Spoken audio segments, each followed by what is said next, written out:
कुछ रोड्स बस एक जगह तक लेकर जाती हैं और कुछ रोड्स पूरे सफर का मतलब ही बदल देती हैं। तो आज हम चल रहे हैं आयरलैंड की सबसे खूबसूरत रोड ट्रिप पर।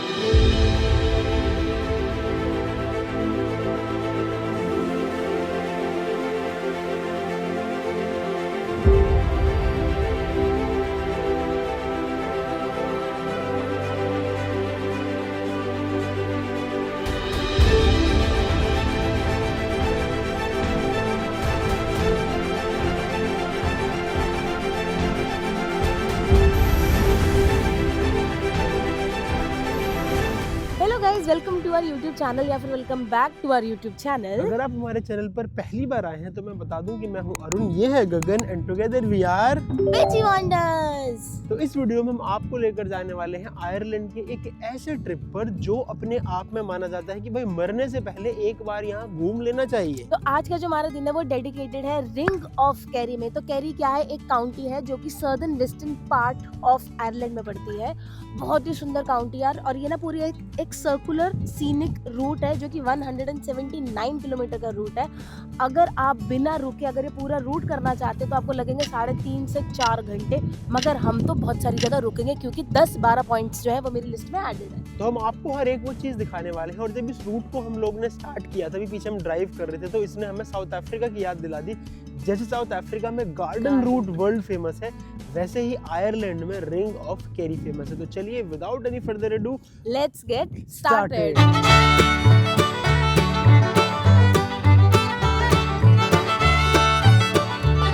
तो हमारी इस आइकॉनिक रोड ट्रिप के पहले स्टॉप पर हम पहुंच गए और हमने सोचा कि कैसल से बढ़िया शुरुआत भला क्या ही होगी। हाँ जी, तो जब आप रिंग ऑफ कैरी करते हैं ना तो आपको एक पॉइंट से पहले ऑफ कोर्स स्टार्ट करना पड़ेगा और वो स्टार्टिंग पॉइंट है आपका रॉस कैसल। कैसल जो है वो जस्ट मेरे सामने है, बट मैंने सोचा कि कैसल आपको बाद में दिखाएंगे, पहले आपको सुंदर सी बढ़िया सी ये लेक दिखाएंगे जहाँ पर छोटे छोटे बच्चे भी कर रहे थे फिशिंग। इतनी प्यारी लेक है यार, मतलब यहाँ पर आप कोई भी एंगल पे खड़े हो जाओ, इतनी सुंदर फोटो आ रही है और इतना सीनिक लग रहा है। अब आप ना एक नेशनल पार्क के अंदर हो तो आपको ऐसे ये पहाड़ भी दिखेंगे, एक पॉइंट ऐसा आएगा जब आपको बीच भी दिखेगा, आप एक पॉइंट ऐसे आएगा जहाँ पर आपको हाइकिंग भी करनी है। तो आज का दिन जो है ना वो बहुत ही ज्यादा अमेजिंग और बहुत फ्रूटफुल होने वाला है। कल जो थे हम थे क्लिफ ऑफ मोयर में थे, वहां पर भी हमें बहुत मजा आया क्योंकि वो एक अलग एक्सपीरियंस था। आज वाला एक्सपीरियंस अलग है। तो ये दो अलग अलग चीजें, अगर आपको क्लिफ ऑफ मोयर भी अगर आपको अपनी ट्रिप में डालना है तो आप हमारा कल वाला व्लॉग देख सकते हैं, आपको ऊपर लिंक दिख रहा होगा। एक मैं आपको प्रो टिप देना चाहती हूँ, अगर आपको ring of carry early morning start करना ना हमारी तरफ, जैसे हम लोग 8:30 बजे यहाँ पर पहुंच गए थे, तो आपका जो स्टे है ना वो आपको कैरी काउंटी में ही रखना पड़ेगा। अगर आप क्लेयर काउंटी मतलब क्लिफ ऑफ मोयर की साइड अगर रखोगे तो आपको 1.5-2 घंटे सुबह सुबह लग जाएंगे आने में। तो you have to decide yourself. और आज वाला जो BNB था हमारा बहुत ही अच्छा था, 7,000 रुपये का था। तो आपको कुछ कुछ क्लिप्स अभी दिख जाएंगी हमारे BNB की। It was a good BNB। If you wanted to book, आप हमारी आइटनरी देख सकते हैं, उसमें आपको सारी चीज़ें मिल जाएंगी। ठीक है, अब हम आ जाते हैं यहाँ पर। बहुत ही सुंदर सा ये है पीछे लेक। अब ये है रॉस कैसल।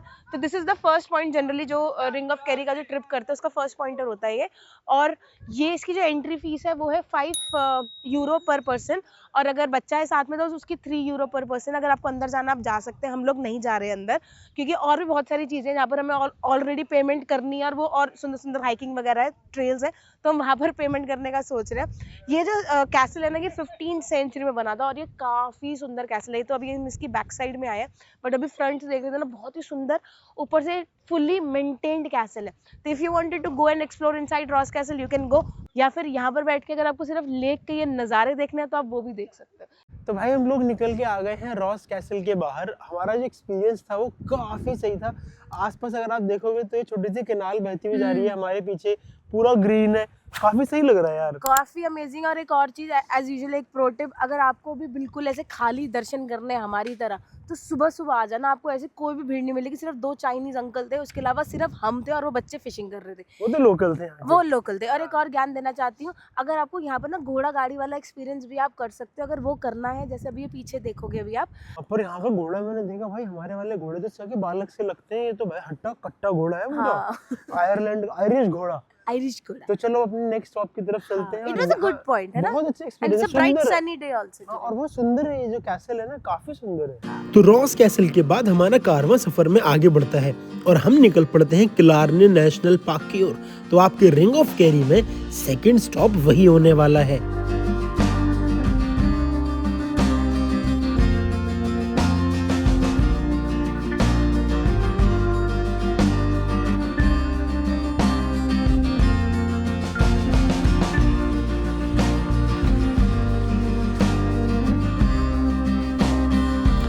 जी हम लोग अपने सेकंड पॉइंटर पे आ गए हैं, जो कि है मकरूज एबे, वो जस्ट मेरे पीछे है और इसके बिल्कुल साथ में चल रही है मकरूज लेक। अभी जब हम पहले गए थे तो एक दूसरी लेक चल रही थी, वो है कॉन्टिन्यूशन में, वो एक ही लेक है, मगर इधर वाली जो लेक का नाम है मकरूज लेक, काफ़ी सुंदर लेक है यार।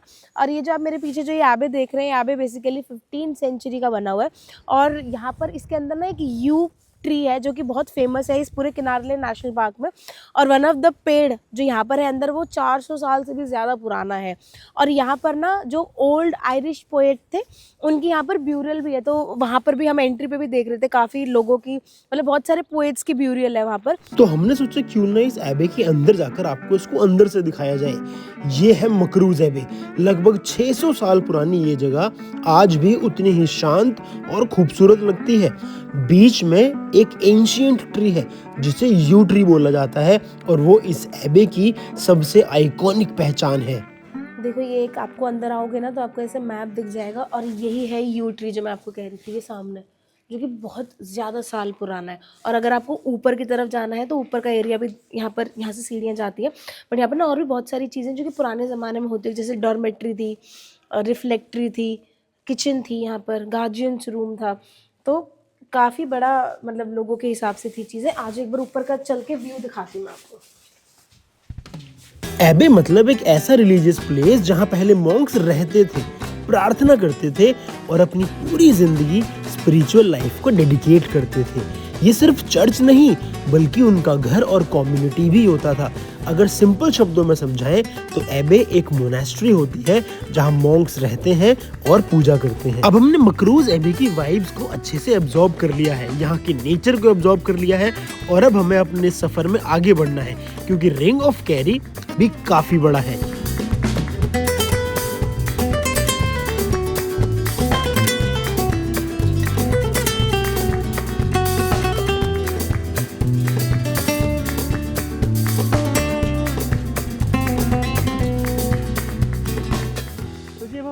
टॉर्च वाटरफॉल, अब टॉर्च बोलेंगे भगवान मालिक है, पर ये वाटरफॉल तो भी सिल्वी कह रही है, जाके देखेंगे कैसा है। और जो ये आसपास का एक्सपीरियंस है ना, सांस फूलने लगी मोटे हमारी, हाँ अनहेल्दी खाने तब से बोल रहे हैं ना चलते चलते, तो जो ये आसपास की एक्सपीरियंस है ये काफ़ी ज़्यादा सही है क्योंकि ये वेट एरिया रहता है पूरा, यहाँ बारिश होती रहती है तो पेड़ के तने पे भी काई से जम जाती है ना। पेड़ तो ग्रीन है, ये तना भी ग्रीन है, तना भी ग्रीन है। और एक और चीज, यहाँ पर जब आप टॉर्क वाटरफॉल जब आप आओगे ना तो यहाँ पर 3 सर्कुलर वॉक है, रेड, येलो एंड ब्लू, तो सबकी अपनी अपनी है, कोई 40 मिनट की है, कोई 2 घंटे की है, कोई 50 मिनट की है, तो आपको जोन से भी ट्रेल पकड़नी है वो ट्रेल पकड़ लेना। हम वो ट्रेल तो नहीं पकड़ रहे हैं, ठीक है, क्योंकि इतना टाइम नहीं है हमारे पास कि 1 घंटा 2 घंटे हम ऐसे वॉक करते रहे। हम सिर्फ और सिर्फ जा रहे हैं वाटरफॉल और एक बार देखते, मेरे को ऐसा लग रहा है यही तो नहीं है वाटरफॉल, ये पिटकू पिटकू से जो है ये वाटरफॉल पानी गिर रहा है, बट अच्छा लग रहा है ना यार, सुंदर तो है ना। ये पत्थर भी ग्रीन हो गए हैं, देख रही है उसके ऊपर पानी गिर गया क्योंकि धूप नहीं पड़ रहा ना इन्हें। धूप नहीं पड़ रहा धूप नहीं पड़ रहा इनको, धूप नहीं पड़ रही इन पे। मुझे पहले लग रहा था कि बहुत छोटा सा होगा ये, बट ये छोटा नहीं है, तो काफी बड़ा है। और जो मैंने फोटोज देखी थी ना गूगल पे, तो मे भी वो गर्मियों की टाइम की होंगी क्योंकि गर्मियों में काफी कम पानी में दिख रहा था मुझे। अभी शायद ये है ना, इनका कोल्ड समर चल रहा है, बारिशें वगैरह हो रही है, तो शायद उसकी वजह से काफी बड़ा है यार ये तो टॉर्क वाटरफॉल का पॉइंट एक सबसे पहले यही वाला है। बट अगर आपको कोई और ट्रेल्स पकड़नी है जो कि वो लेक वगैरह के व्यू में देखते हैं, वो भी पकड़ सकते हैं अगर आपके पास टाइम है। तो हमारे पास तो नहीं है, तो हम तो इसके दर्शन करके आगे निकल रहे हैं।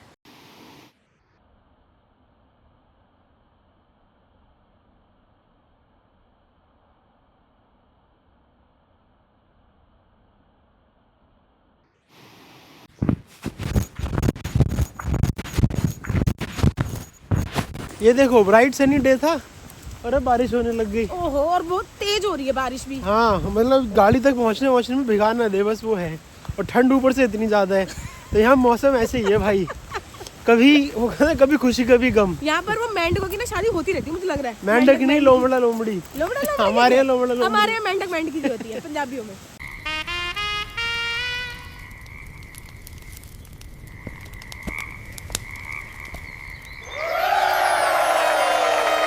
तो मेंढक मेंढकी की सक्सेसफुली शादी कराने के बाद हम सफर में आगे बढ़ चले। और जो हमारा अगला पॉइंट था वो एक इतना स्पेशल पॉइंट है, वहाँ पर शायद सिर्फ लेडीज ही जा सकती हैं, क्योंकि इस जगह का नाम है लेडीज व्यू पॉइंट। तो हमारा जो अगला डेस्टिनेशन पॉइंट था वो था हमारा लेडीज़ व्यू। तो ये है लेडीज़ व्यू और इसका नाम कैसे पड़ा है, 1861 में जब क्वीन विक्टोरिया की लेडीज़ इन वेटिंग जब यहाँ पर आई थी तो उन्होंने यहाँ पर खड़े होकर इस पॉइंट को देखा, उन्होंने बोला वाह इतना स्टनिंग पॉइंट। फिर वहाँ से ये पॉइंट का नाम डल गया लेडीज़ व्यू। तो आप जो पीछे देख रहे हैं वो जो है लेक, वो है आपकी किलारनी लेक और उसके पीछे वो साइड है पूरा आपका किलारनी नेशनल पार्क। अगर मैं एक बार आपको इसमें दिखाऊँ ना गूगल मैप्स में, तो ये देखो हम यहाँ पर हैं अभी, हम ये रहे आयरलैंड, ये रही किलारनी, ये रहा किलारनी नेशनल पार्क और ये रहे भैया हम इस पॉइंट पे, ये देखो ये रहा लेडीज़ व्यू, ये रहा यही है ना। इतनी खूबसूरती एब्जॉर्ब करने के बाद अब चलते हैं रिंग ऑफ कैरी के नेक्स्ट स्टॉप की तरफ। और अब ये रोड हमें लेकर जा रही है एक छोटे से कलरफुल टाउन में। Welcome to केनमारे।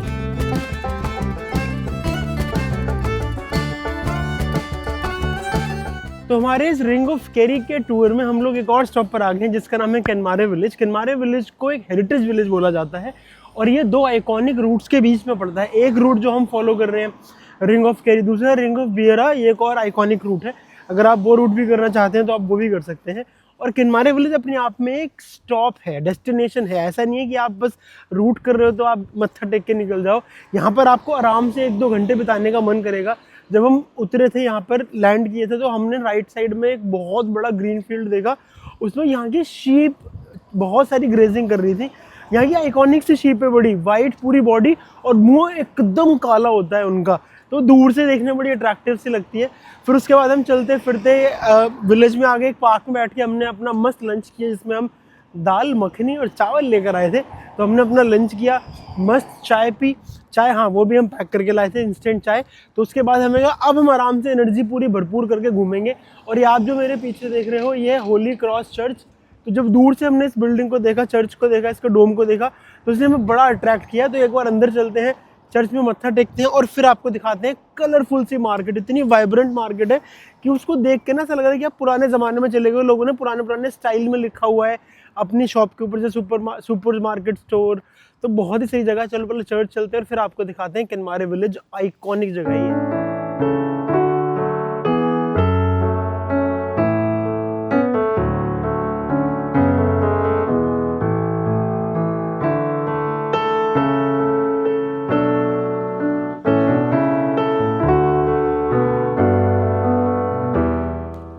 ये मार्केट घूमते घूमते देखो एक शीप का स्टैचू नज़र आ गया, बिल्कुल वैसी बना रखा है, पूरी वाइट, मुंह काला पैर काले। तो यही है इनकी यहाँ की शीप का डिज़ाइन पैटर्न। ट्रेडिशनल शीप है ये, बिलायती भी होती हैं। केनमारे विलेज की वाइब्स इतनी ओल्ड स्कूल हैं कि आपको लगेगा आप टाइम ट्रैवल कर कर पिछले ज़माने में पहुँच गए हैं। और यहाँ पर कॉफ़ी और बेकरी आइटम तो एकदम लाजवाब मिलते हैं।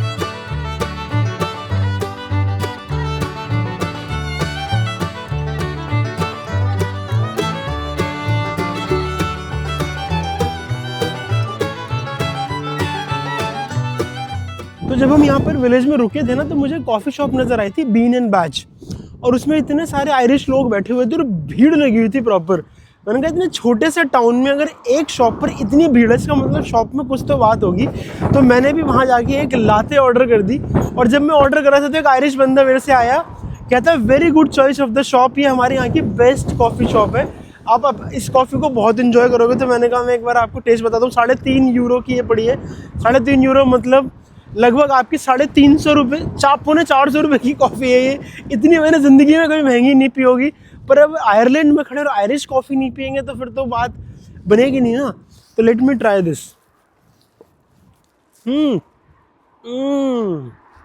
हाँ भाई साहब, जो कॉफ़ी बीन्स का टेस्ट आ रहा है ना, मज़ा आ गया। मेरे को लाते रिसेंटली डिस्कवर किया कि मेरे को अच्छी लगती है लाते। मेरे को वैसे I am not a coffee lover, मुझे बहुत ज़्यादा ज्ञान भी नहीं है कॉफ़ी के बारे में, पर 1-2 बार मैंने वैसे शौक में लाते ऑर्डर कर दी तो मुझे रियलाइज़ हुआ कि वो काफ़ी टेस्टी होती है। तो मज़ा आ गया भाई लाते लेके। तो अगर आप आओ तो आप भी इस बीन एंड बैच की कॉफ़ी ट्राई कर सकते हो। यहाँ पर बहुत सारे बेकरी प्रोडक्ट भी थे, तो लोग मज़े से खा रहे थे, तो आप वो भी ट्राई कर सकते हो। चलो हम चलते हैं अपने नेक्स्ट डेस्टिनेशन की ओर और आपको दिखाते हैं रिंग ऑफ कैरी के कुछ और नगीने।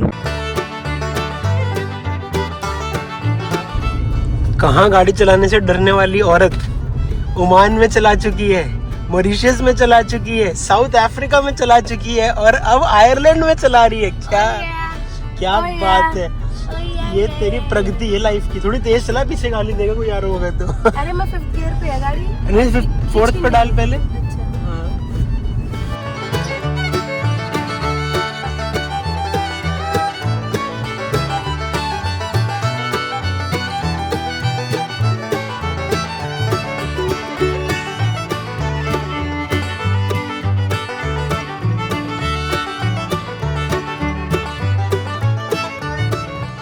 यहाँ पे ना रोड ड्राइव का जो एक बेनिफिट है या नुकसान है, जो भी आप मान लो, कि भाई आप ना ड्राइविंग पे फोकस नहीं कर पाते, उसके अलावा हर चीज़ पे फोकस रहता है आपका। क्यों? क्योंकि आसपास की वादियाँ इतनी सुंदर होती हैं कि आपका मन करता है कि बस मैं कैमरा चालू रखूँ, वादियाँ रिकॉर्ड करता रहूँ। क्योंकि आप अभी एक बार देख रहे हो, पर जब आप वीडियो बना लेते हो तो आप बार बार उसे आके देख सकते हो ना, तो आपका मन करता है मैं ये भी कैप्चर करूँ, मैं वो भी कैप्चर करूँ। तो घोड़े इतने बड़े बड़े, गाय घोड़े, वो इतने हट्टे कट्टे। हाँ, हमारे वाले घोड़े जैसे 3 निकल आए उसमें से, और भेड़ें चल रही हैं। तो मतलब ऐसा आइकॉनिक लग रहा है ना, मतलब टू गुड, मजा ही आ जा रहा है। और अभी फिर हमें लगभग कितने घंटे हो गए चलाते हुए? हमें हो गए आज 2.5 दिन के आसपास हो गया ना। तो हमें लगभग आप मान के चलो 50 घंटे के आसपास हो गया, 50-60 घंटे हो गए गाड़ी चलाते हुए। और अभी तक हमने सिर्फ 2 बार हॉर्न बजाया है। और वो 2 बार हॉर्न कब बजाया? एक बार मैंने बजा के देखा कि बजता भी है अभी, जब ना आगे कोई था ना पीछे कोई था। फिर गगन कह रही है तूने बजा लिया तो मैं बजा के देखूंगी, तो उसने बजाया। तो हमने 2.5 दिन में 2 बार हॉर्न बजाया, वो भी ये चेक करने के लिए कि हॉर्न बज रहा है या नहीं बज रहा है, हॉर्न कैसे बज रहा है। तो ये देख रहे हो आप, यहाँ पर लोग इतने सलीके से चला रहे हैं कि मजा ही आ जा रहा है। मैनर्स। पीछे जो भी हम रोड पे चल रहे थे, 80 किलोमीटर की स्पीड है यहाँ पे। तो यहाँ पर आप 80 से नीचे भी नहीं चला सकते, तो आपको 70-80 के आसपास रखना होता है। लेकिन गगन क्योंकि अभी चलाने बैठी थी, तो उसके अंदर भी वो एंजाइटी थी, क्योंकि जब पहली बार किसी कंट्री में गाड़ी चलाते हो थोड़ा घबराहट सी होती है ना। तो वो 50, 60, 40-50 चला रही थी। पीछे हमारे 2 गाड़ियाँ थी। भाई मजाल है उन्होंने हॉर्न दिया हो, वो कम से कम उन्होंने आधा घंटा पेशेंटली वेट किया पास आने का। यहाँ पर आप ऐसे नहीं कि जहाँ मन करे वहाँ से ओवरटेक कर सकते हो, जहाँ डॉटेड लाइन है वहाँ से ओवरटेक करते हो। तो उन्होंने आधा घंटा वेट किया, जब डॉटेड लाइन आई तो उन्होंने पास लेके वो आगे निकल के गए। हॉर्न तो बजाया ही नहीं, कोई लुक नहीं थी, कुछ नहीं, चुपचाप निकल गए। हम भी उनको पास देना चाह रहे थे, पर रोड इतना नैरो है कि आप चाहते हुए पास नहीं दे सकते थे। तो मतलब ओवरऑल जो एक्सपीरियंस है ना, जो वैल्यू है एक दूसरे को लेके, एक दूसरे की जो रिस्पेक्ट है, वो बहुत सही है यहाँ पे। ड्राइविंग के लिए नहीं, जनरल भी अरुण, मतलब कोई भी निकल भी रहा है तो सॉरी। अगर हल्का सा उसको लग रहा ना कि मेरी वजह से आप परेशान हो गए, तो दे विल से सॉरी। और हमारे यहाँ पर भारत में मतलब आई एम नॉट कंपेयरिंग कि यार वो कल्चर मैनर्स नहीं है। हाँ, वो मैनर्स नहीं है, सिविक सेंस नहीं है, कल्चर वैसा नहीं है। कैसे करती है मुझे भाई, धक्का मार देते हैं आपस में। मतलब वो चीजें हमारे इंडिया में अभी तक नहीं पहुंची, पता नहीं पहुंच भी नहीं पाएंगे, कब पहुंचेगी वो भी नहीं मालूम। पर और जैसे मैं निकल के जा रहा हूँ, कोई सामने से आ रहा है, भाई मैं तो जानता नहीं हूँ, मैं इंडियन, वो आयरिश, पहली बार दिख रहे हैं और शायद आखिरी बार दिख रहे हैं जिंदगी में एक दूसरे को। वो ग्रीट करके जा रहा है, hello hi good morning, enjoy your day, have a nice day. मतलब सच अ नाइस एक्सपीरियंस। और अब देखो बात करते करते सामने समुद्र आ गया, अटलांटिक ओशन। मैं भी आपको दिखाता हूँ व्यू, भाई क्या नज़ारे हैं, टू गुड यार, टू गुड। ऐसी वादियों में जो ड्राइव करने का सुकून है ना भाई, वो शब्दों में बयां करना बहुत मुश्किल है। इन्हीं वादियों के बीच अपने मन को प्रफुल्लित करते हुए हम फाइनली अपने अगले डेस्टिनेशन पर पहुंच जाते हैं, जो कि है स्टेग फोर्ट। तो भाई हम पहुंच चुके हैं स्टेग फोर्ट। 2-3 चीजें आपको दिखानी थी। पहला, यहाँ पर जो आयरलैंड में और यूके में हमने नोटिस किया, यहाँ पर टॉयलेट करने के जनरली चार्जेस नहीं लेते हैं और पब्लिक टॉयलेट आपको आसानी से मिल जाता है। तो यहाँ पर ये पार्किंग है, फ्री पार्किंग है। और जो ग्रीन डब्बे दिख रहे हैं वो है पब्लिक टॉयलेट। और पब्लिक टॉयलेट इतने क्लीन है, बहुत ही ज़्यादा क्लीन है, तो आपको उनको यूज़ करने में बिल्कुल भी हिचक नहीं आएगी। और जो आप मेरे पीछे नीला बड़ा समुद्र देख रहे हैं, वो है नॉर्थ अटलांटिक ओशन का पार्ट, तो उसी के इर्द गिर्द घूम रहे हैं। और एक इंटरेस्टिंग चीज़ जो स्टेग फोर्ट पहुँचते हमने नोटिस की है, वो है ये बोर्ड। यहाँ पर एक आर्टिस्ट ने अपनी कुछ कलाकृतियाँ बना के डाली हुई हैं, डिस्प्ले में लगाई हुई हैं, और ये बोला है कि भाई अगर आपको मेरी पिक्चर पसंद आती है, मेरी कलाकारी, मेरी आर्ट पसंद आती है, तो आप इसे उठा के ले जा सकते हैं। 20 यूरो का नोट इस डब्बे में डाल देना। अगर कैश नहीं है तो भाई ने बकायदा अपनी पेपाल आईडी लिखी हुई है कि आप उस पेपल आईडी पे 20 यूरो ट्रांसफर कर देना। तो क्या ही ऑनेस्ट लोग हैं, मतलब वो इतना ज़्यादा ट्रस्ट कर रहे हैं हम पे कि कोई जो यहाँ पर आएगा वो एमए उठा के नहीं लेके जाएगा, वो अगर लेके जाएगा तो पैसा जरूर दे के जाएगा। तो ये बड़ी प्यारी सी चीज़ लगी, और ये वहीं पॉसिबल है जहाँ पर सब लोग एक दूसरे की रिस्पेक्ट करें, जैसे हम पहले भी बोल रहे थे, और ईमानदारी को फॉलो करें। तो चलो हम लोग पहुँच गए हैं फोर्ट के बहुत पास में, और फोर्ट की जो दीवार की चौड़ाई है वो यहाँ से देखने में मुझे बहुत ज़्यादा लग रही है। ऐसा लग रहा है कम से कम 3-4 मीटर चौड़ी वॉल है। तो चलो फोर्ट के नज़दीक चलते हैं और उसके बारे में थोड़ा और समझते हैं।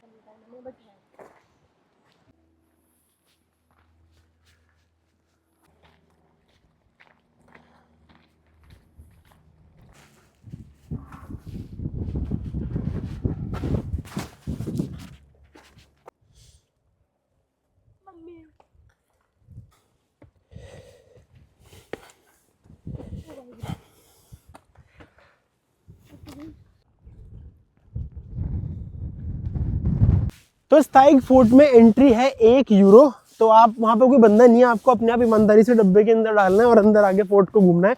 ये मैं भी फोर्ट की दीवार पे चल रहा हूँ। ऐसा बोलते हैं कि शायद ये किसी बहुत रईस आदमी का फोर्ट रहा होगा, उसने यहाँ पे बनाया होगा। ऐसे ही बोलते हैं कभी किसी ज़माने में इसको कैदियों को रखने के लिए भी इस्तेमाल किया। ऐसा बोलते हैं यहाँ कमरे रहे होंगे जहाँ लोग रहते होंगे। तो स्पेकुलेशन बहुत ज़्यादा है, पर जो इस एक मॉन्यूमेंट की जो खास बात है, जो इसको इतना यूनिक बनाता है इस रिंग ऑफ कैरी में, वो ये है कि ये बिना मोर्टार के बनी हुई बिल्डिंग है। ये स्टोन एज टाइप बिल्डिंग है, इसमें सिर्फ पत्थर ही पत्थर लगाए हैं।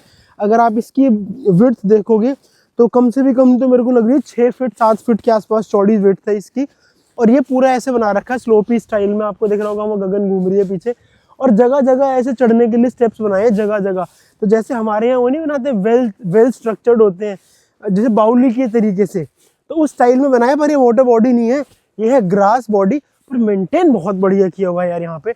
और जब मैं यहाँ पे घूम रहा हूँ ना, तो बीच बीच में मुझे ऐसे आइडिया लग रहा है कि मैं लद्दाख पहुँच गया हूँ, मैं स्पीति पहुँच गया हूँ, क्योंकि ऐसे बैरन माउंटेन्स हैं आपके पीछे और वहाँ पर आप 2-3 बंदे बस ऐसे घूम रहे हो, ठंडी ठंडी हवा चल रही है। बहुत ही बढ़िया एक्सपीरियंस है यार। तो अभी हम गगन कह रही थी कि रिंग ऑफ कैरी में एक्चुअल रिंग तो ये होनी चाहिए, क्योंकि कंप्लीट सर्कुलर स्ट्रक्चर है इस फोर्ट का। और ऐसे आप चारों तरफ पहाड़ों के बीच में अपने आप को पाते हैं। और सामने चल भी देखो काले मुंह वाली शिप, वही पर दूर है हमसे काफी, है ना। स्टेग फोर्ट के बाद अब रिंग ऑफ कैरी की एक और लैंडस्केप को देखने की बारी है। इस रिंग ऑफ कैरी रूट में आपको मल्टीपल लैंडस्केप नजर आएंगे, इसीलिए ये रूट इतना खास है।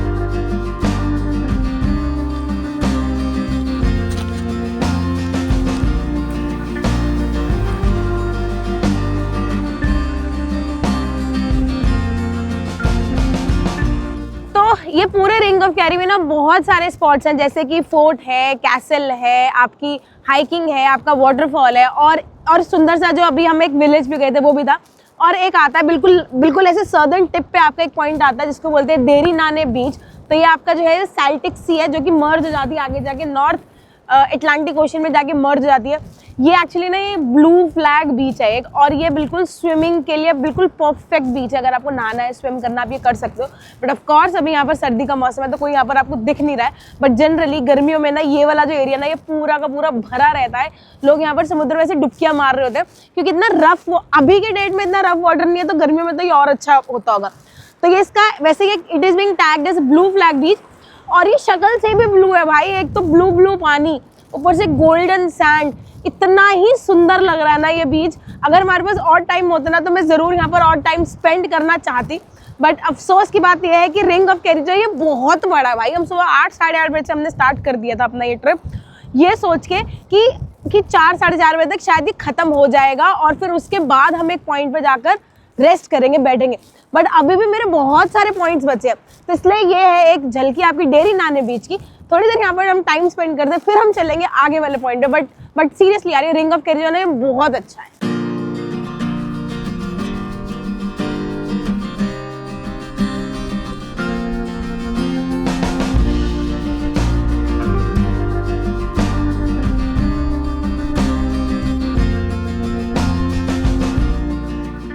ड्राइव करते हुए जा रहा था, मेरी नजर इस पे पड़ी भाई, मैं रेजिस्ट ही नहीं कर पाया अपने आप को रोकने से। क्या जबरदस्त व्यू पॉइंट है यार, टू गुड, ये भाई too good to be true वाली फीलिंग आती है यहाँ पे तो।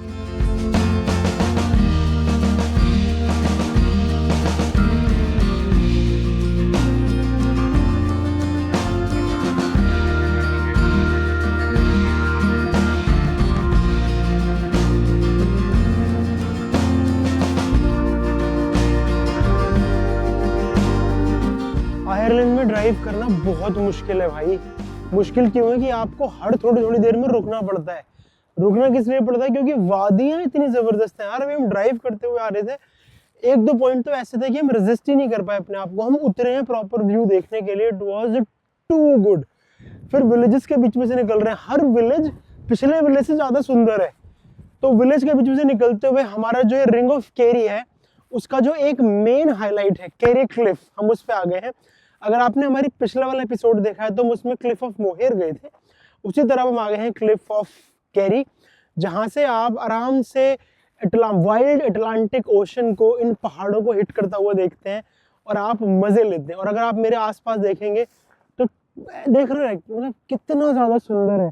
और पीछे अगर आप देखोगे तो वहां पर भी एक बे की तरह एरिया बना हुआ है, घर बने हुए हैं, पूरा ग्रीन ग्रीन है, काफी सुंदर है यार, काफी सुंदर है। तो चलो आपको दिखाते हैं क्लिफ ऑफ केरी। और जब अटलांटिक ओशन की ऊंची ऊंची वेव इन पहाड़ों पर पड़ती हैं तो क्या नजारा बनता है, अभी आपको दिखाते हैं।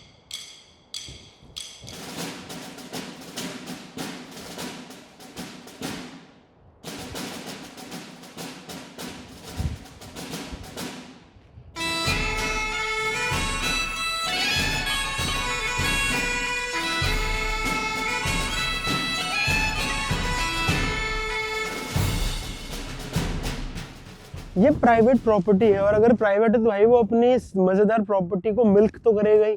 तो यहाँ की एंट्री टिकट है 5 यूरो पर पर्सन। 5 यूरो दो, आराम से क्लिफ के आसपास चलते रहो, घूमते रहो, फिरते रहो, फोटोज क्लिक करते रहो। ये एक्सपीरियंस है क्लिफ ऑफ केरी का। जैसे हम क्लिफ ऑफ मोहेर गए थे वैसे ही ये है। तो मोहेर की टिकट इससे ज्यादा महंगी थी, इसकी टिकट थोड़ी सस्ती है उससे। वो मिनिमम 9 की है, ये फ्लैट रेट है 5 का। और ये उससे थोड़ी ज्यादा हाइट पे है, वो 200 मीटर की हाइट पे थे हम, और आज हम 300 मीटर की हाइट पे हैं सी लेवल से। तो ये यहाँ की विशेषता है। बाकी व्यूज जबरदस्त है। तुम कुछ कहना चाहती हो? हाँ, कि आज हम जहाँ भी घूमे हैं वहाँ पर हमें एक जगह भी पार्किंग नहीं दी है। और जब हम गॉलवे में घूम रहे थे, हमारे सेकंड डे ऑफ आयरलैंड, वहाँ पर हम जगह जगह पार्किंग दे रहे थे क्योंकि वो सिटी टाउन टाइप्स था। बट यहाँ पर कहीं पर भी नहीं दी। और पहली बार आउटस्कर्ट्स है, आउटस्कर्ट्स है, तो कोई पार्किंग टिकट नहीं है, बस घूमने की पहली जगह जहाँ पर हमने टिकट ली है। हमें 2 जगह दी है ना, एक वो जो अभी वो स्ट्राउट वो जो था फोर्ट था, वहाँ पर 1 पाउंड डाला था। हाँ, 1 पाउंड डाला था, और ये यहाँ पे 5 पाउंड 6 पाउंड अभी तक दिया हमने। हाँ, मतलब यूरो। यूरो। हम अभी यूके और आयरलैंड में कंफ्यूज हुए पड़े हैं। अच्छा एक्सपीरियंस है, यू शुड कम। अब जब cliff of Kerry, ring of Kerry जब हम कर ही रहे थे, तो हमें लगा यार जब नाम ही केरी है और वही नहीं करेंगे तो कैरी चिचा तो टच करना बनता तो है। कैसी बात हो जाएगी, हैरी? वही कैरी हैरी। तो रिंग ऑफ केरी की लगभग 70% रिंग कवर करने के बाद हम लोग केरी क्लिफ से आगे निकल पड़ते हैं, क्योंकि अब आपको एक ऐसी जगह लेकर जाना है जहां गिने चुने लोग ही रहते हैं। और आज से लगभग 400 साल पहले ये ग्लोबल कम्युनिकेशन का एपिसेंटर था। Welcome to Valentia island.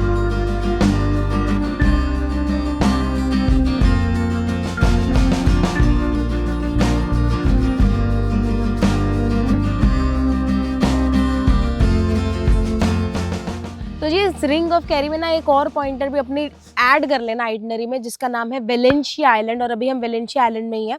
अभी हम पहले वहाँ थे कैरी क्लिफ में, उसके बाद ना एक ऐसे पुल सा आता है, आपको वो पुल क्रॉस करना है, ब्रिज क्रॉस करना है बेसिकली, और आप पहुँच जाओगे इस आइलैंड में। इस आइलैंड का नाम है वेलेंशिया।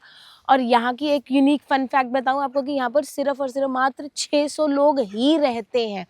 इतना बड़ा आइलैंड है, जब आप इसको मैप में भी एक बार डालोगे ना तो बहुत बड़ा आइलैंड है ये। और इसमें मोस्टली ये कवर्ड है ग्रीन लैंड और ग्रीन फार्म से कवर्ड है, मगर यहाँ पर मात्र 600 लोग ही रहते हैं। तो आई थिंक यही इस आइलैंड की एक खूबी है। बहुत पुराना सा एक ये इलाका है, एक आइलैंड है, और 400 ऐसा बोलते हैं कि 400 साल से भी पुराना आइलैंड है। One of the most ancestral house होते हैं, मतलब ओल्ड आइलैंड वाला कॉन्सेप्ट है यहाँ पर।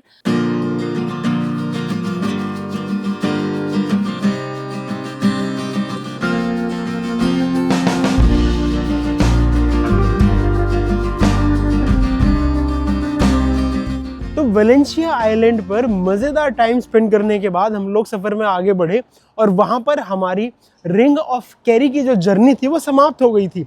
तो उसके बाद रास्ते में आते हुए हमारी गाड़ी ने अलर्ट दिया कि भाई आपको अपने टायर में हवा भरवानी है। तो हमने फिर हवा भरवाने का एक्सपीरियंस भी लिया आयरलैंड में। यहाँ पर भाई खुद से हवा भरनी पड़ती है और हवा भरने के लिए 1 यूरो आपको देना पड़ता है। मतलब यहाँ पर टायरों में हवा भरना 110 रुपये के बराबर पड़ता है और काम भी खुद ही करना पड़ता है, जबकि इंडिया में गाड़ी में बैठे बैठे फ्री में हवा भरी जाती है।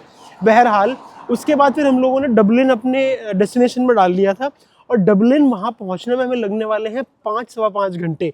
जब हमने ये देखा दोनों ने तो हमें लगा कि यार रास्ते में एक प्रिटीएस्ट विलेज ऑफ आयरलैंड आता है, अडेर, जिसे अडा बोलते हैं, स्पेलिंग ADARE है ऑफ कोर्स, यहाँ के अंग्रेज। तो हमने कहा यार उसको भी एक बार एक्सप्लोर कर लिया जाए। तो अभी हम अडा विलेज में हैं, जो prettiest town, prettiest village in Ireland है। यहाँ की मस्त मस्त वादी हम घूम रहे हैं। अगर हमने आज का डे ट्रिप सुबह 6:30 बजे के आसपास शुरू किया होता तो हम यहाँ शाम को 6-6:30 पहुँच जाते, तो उजाले में हम इस विलेज को एक्सप्लोर कर पाते। लेकिन अब क्योंकि हम थोड़ा लेट हो गए थे तो रात के 8:30 बज चुके हैं और अब अंधेरा हो गया, तो जो इसकी प्रिटीनेस है वो उतनी निखर के नहीं आ पा रही है। लेकिन जो भी हमें नज़र आ रहा है वो हम आपको भी आपके साथ साथ दिखाते जा रहे हैं। तो अगर आपको ये विलेज कैसा लगा ये ज़रूर बताना, और हमारा पूरे दिन का जो था इनसेन रिंग ऑफ कैरी का टूर जो था वो कैसा लगा वो भी एक कमेंट करके ज़रूर बताना, और वीडियो को एक लाइक करना ताकि हमें ये पता लगे कि आपको वीडियो पसंद आई या नहीं आई। और अगर कोई फीडबैक है, अगर कोई कॉम्प्लीमेंट भी देना है तो कमेंट ज़रूर करना और हमारे साथ जुड़े रहना, क्योंकि अब हम आपको लेकर जाने वाले हैं यहाँ से सीधा डबलिन। और जो डबलिन है वो है आयरलैंड की राजधानी, और डबलिन का जो हमारा हॉस्टल है वो कैसा है वो हम आपको कल वाली वीडियो में दिखाएंगे। तो उसे देखने के लिए हमारे साथ जुड़े रहना होगा। तो चलिए फिर अब आपसे कल वाली कहानी में मुलाकात करते हैं। तब तक के लिए हम बाय बाय बोलते हैं आपको। आप चैनल को सब्सक्राइब कर लो और हमारे साथ जुड़े रहो। और एक मैसेज जो हमेशा आपको देते हैं, to all the veggies keep wandering, see you in next story.